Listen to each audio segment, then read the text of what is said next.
Richard Reeves, author of the book Of Boys and Men, Why the Modern Male is Struggling, Why That Matters, and What to Do About It, examines the multifaceted crisis facing boys and men in contemporary society, arguing that their struggles are often misunderstood or met with blame rather than support.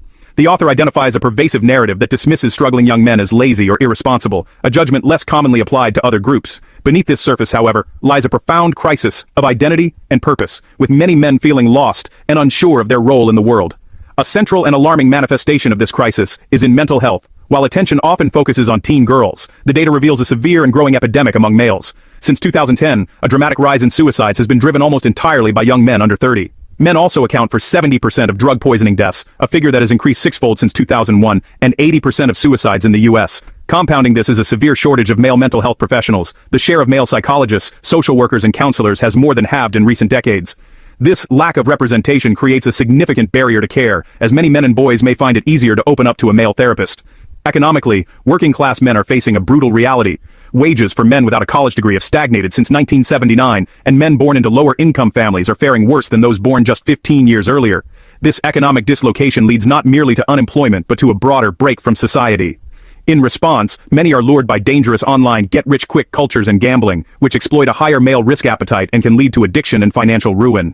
The author warns that societal conversations about gender often focus exclusively on elite concerns, like the lack of women CEOs, while dangerously neglecting the acute struggles of less privileged men. The solution requires holding two thoughts simultaneously. Continuing to advance opportunities for women while directly addressing the crises engulfing boys and men.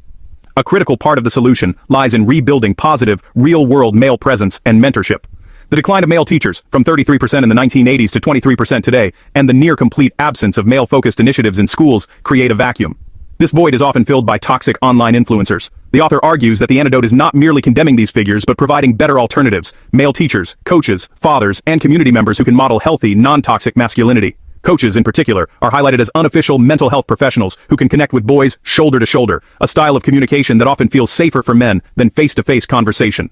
Finally, the author calls for a fundamental update to our cultural narrative. Slogans like "the future is female," while well-intentioned, inadvertently send a message to boys that they are less seen or valued. With boys significantly overrepresented in the bottom academic ranks and lagging in poorer school districts, there is a clear need to create an educational atmosphere that is empowering for all. The goal must be to support women and girls without sending the message that boys and men matter less, recognizing that a prosperous future must include everyone. The author concludes that policy must follow this understanding through targeted suicide prevention, recruiting more men into teaching and mental health, and fostering communities where boys feel connected, purposeful, and valued.